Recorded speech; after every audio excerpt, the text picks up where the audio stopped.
Tenemos harto que conversar junto al presidente de la Cámara de Diputadas y Diputados, Vlado Mirosevic. Diputado, gracias por acompañarnos.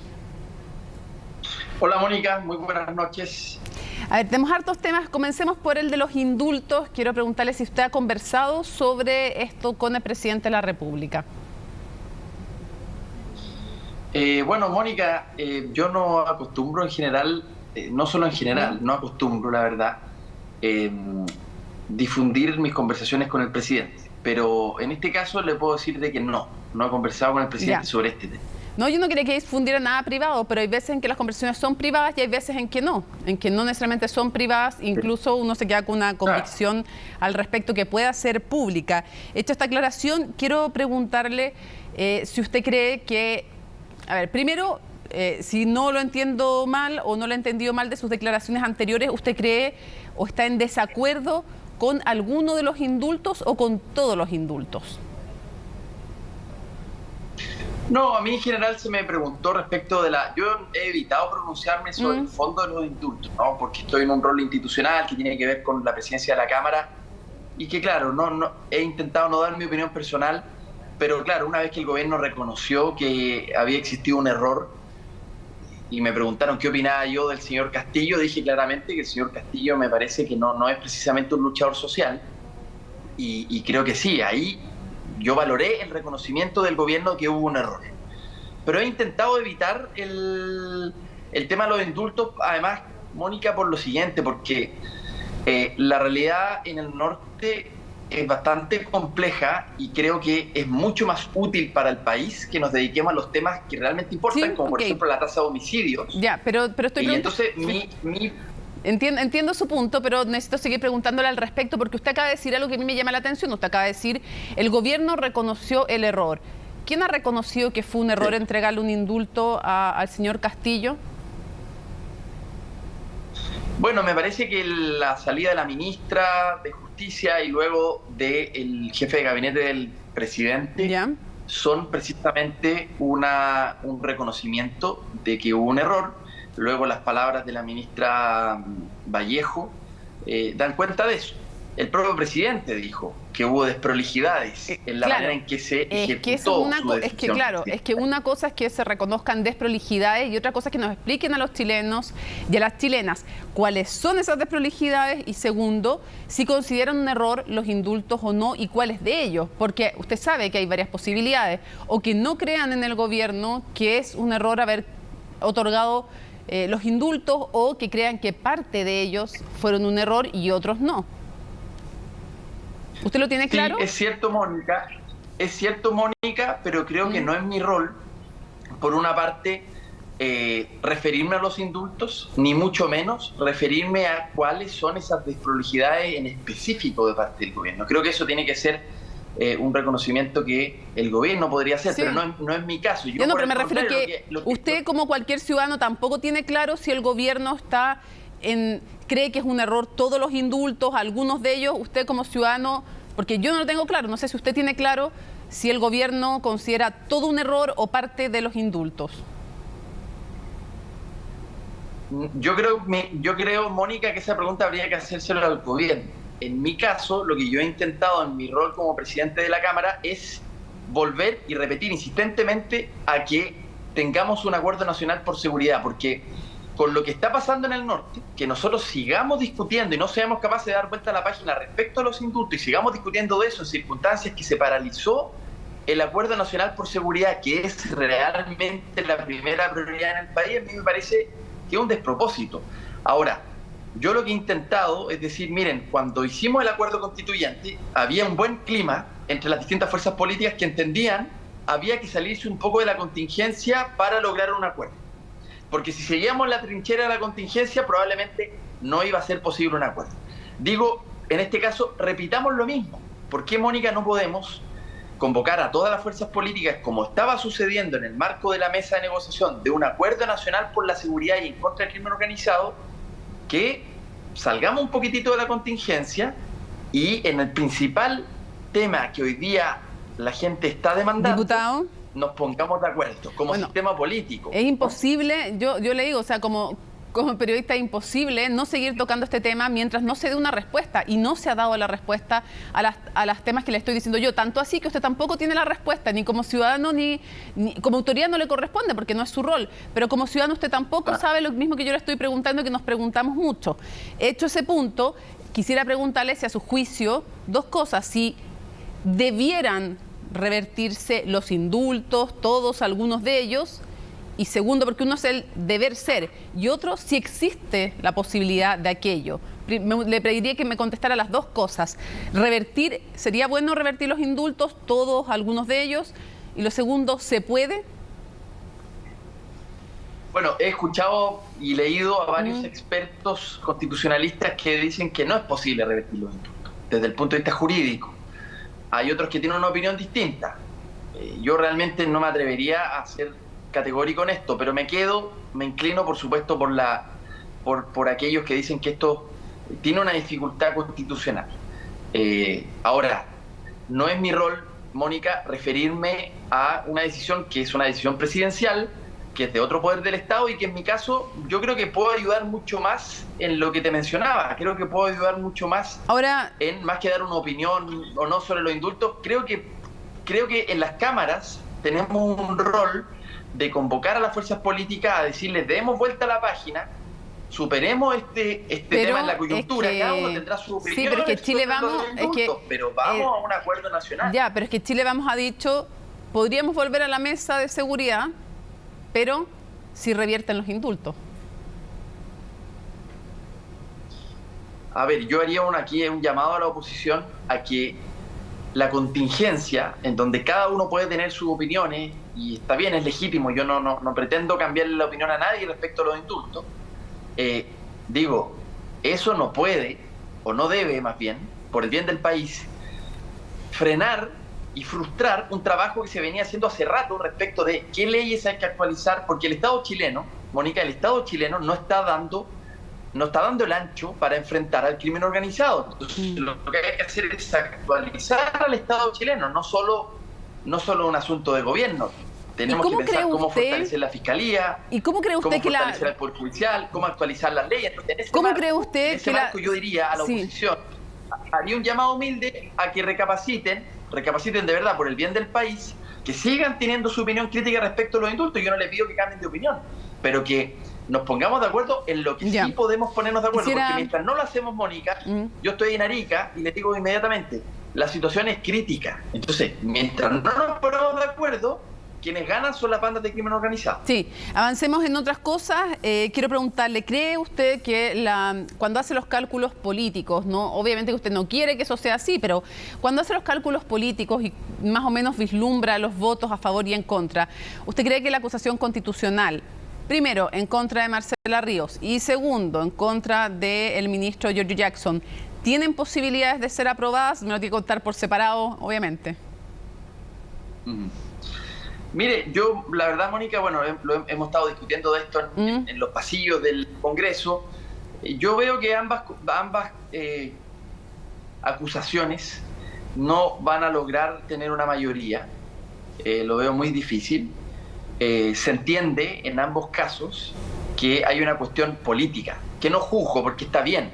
La oposición tiene derecho a usar un instrumento que está en la Constitución de persecución a un ministro u otro, eso lo entiendo, pero también todo el mundo entiende que hay una motivación política detrás. Entonces no creo sinceramente que tengan éxito, porque en el caso, mire, le pongo un caso, ¿qué sentido tiene, qué justicia incluso tiene que, por ejemplo, la ex ministra Ríos, que pagó un costo político a propósito de los indultos y salió del gabinete, qué sentido tiene la persecución de esta acusación constitucional que, por ejemplo, la inhabilite para tener cargos públicos en 5 años? ¿Tiene sentido realmente eso? Yo creo que todo el mundo más razonable en el Congreso se da cuenta de que la renuncia al gabinete ya es suficiente, porque ahí hay un costo político. Pero seguir con lo otro yo creo que verdaderamente no tiene mucho sentido. Pero bueno, ya veremos. A lo mejor sí, a lo mejor le están cobrando también el hecho de haber usado y otros dirán abusado también de las acusaciones en el pasado.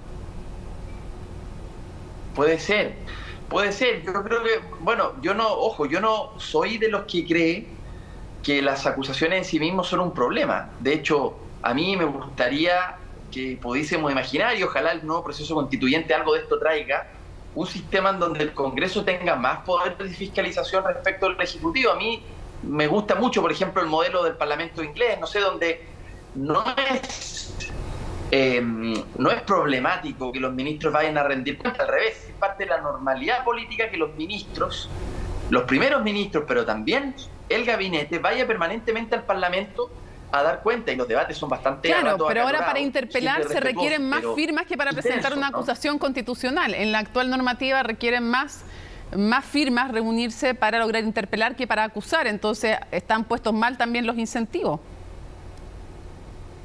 Por ejemplo, algo que podríamos revisar, ojalá, bueno, quienes tienen la redacción de la nueva Constitución y aquellos que el pueblo de Chile elija, podrán tomar una decisión respecto de esto. A mí me gusta mucho más un sistema parlamentario donde el Congreso tenga más poder de fiscalización y más contrapeso real respecto de quién gobierna en el Ejecutivo. Creo que eso sería bueno para Chile. Entonces yo no le pondría, ahora lo que sí, efectivamente la acusación constitucional tiene una connotación de persecución, o sea, se están persiguiendo responsabilidades. Es distinto a la interpelación es un debate, ¿no? Es un debate. Claro, aquí, bueno, la oposición está haciendo uso de un instrumento que está en la Constitución, que es legítimo que lo hagan, yo no estoy diciendo que no. Solo me pregunto si es que es oportuno y si es que en el contexto de lo que está sucediendo en el país no sería mejor dedicar esa energía a otras cosas. Pero bueno, cada uno está en su derecho de actuar desde la oposición o desde el gobierno como quiere, ¿no? Sí, quiero llevarlo al tema del proceso constituyente respecto de las listas. No sé si todos lo saben, los que nos están viendo, pero desde Apruebo Dignidad están mucho más de acuerdo con que sea una lista, el presidente les ha pedido aquello, y desde el socialismo democrático, sobre todo desde el PPD, sostienen que no, que se les habla a públicos distintos desde las dos coaliciones que conforman el gobierno y que es más lógico lograr finalmente ir en dos listas, sobre todo además porque la ADC parece que solo quiere ir con el socialismo democrático. ¿Cómo ve usted esto? ¿Qué es más efectivo desde el punto de vista electoral? ¿Dos listas o una? Bueno, Mónica, desde la primaria presidencial, o sea, estamos hablando de mediados del primer trimestre del año 2020, yo he insistido, y esta es la idea del Partido Liberal, no mía, de que se requiere la máxima unidad posible en el progresismo. Reunir desde el centro hacia la izquierda a todas aquellas fuerzas que quieran hacer un cambio en este país y que nos pongamos de acuerdo en los contenidos mínimos sobre eso. Eso siempre ha sido nuestra invitación desde siempre. No es distinto en este caso. Yo creo que la unidad es necesaria, es muy necesaria. ¿Y esto incluye a la democracia cristiana? Sí, absolutamente. La democracia cristiana, creo, debe estar en una fórmula de unidad con el resto de las Diputado, fuerzas, pero ¿qué pasa si la ADC, por ejemplo, si la ADC dice solo voy con ustedes si es que van en dos listas y mi alianza es exclusivamente con el socialismo democrático? ¿Qué es más importante, lograr una lista o lograr incorporar a la democracia cristiana? Sí, bueno, lo que iba a decir a continuación es que hacer esta unidad nunca ha sido fácil. No lo fue ni en las primarias, ni en primera vuelta, ni en segunda vuelta se produjo, ¿no? Y es donde se demuestra un éxito, de que tiene sentido. Pero esto tiene dificultades, no hay que ser ingenuo. Desde ese punto de vista yo creo, veremos si es posible una lista. Veremos si es posible. Pero no me contestó lo que yo le decía. Buena la unidad. No me contestó. ¿Qué es más importante? No sé. ¿Una lista o incorporar a la ADC? Es decir, si la ADC pone como línea roja, yo solo voy con el socialismo democrático, ¿usted le parece que eso es aceptable? A ver, no, yo no puedo interpelar a la democracia cristiana, al revés, lo que estoy diciendo es todo lo contrario, es decir, sean bienvenidos a una fórmula de unidad, creo que eso es necesario, eso le haría bien. Valoro mucho el liderazgo de Alberto Undurraga, que hoy dirige la democracia cristiana, ahí hay gente muy valiosa, entonces creo que sería bueno. Ahora, la verdad no tengo exactamente esa pregunta. Los presidentes de partidos se tendrán que poner de acuerdo y buscar la mejor fórmula. ¿Y usted cree? Yo solamente digo... ¿Usted O sea, le parece que tiene que haber una sola lista, lo entiendo, pero si no hay una lista ahora para los consejeros constitucionales, de alguna manera esto condiciona las siguientes elecciones si el socialismo democrático al final no se allana a ir con apruebo dignidad. ¿Esto condiciona que vayan después en listas separadas para las municipales, parlamentarias o no?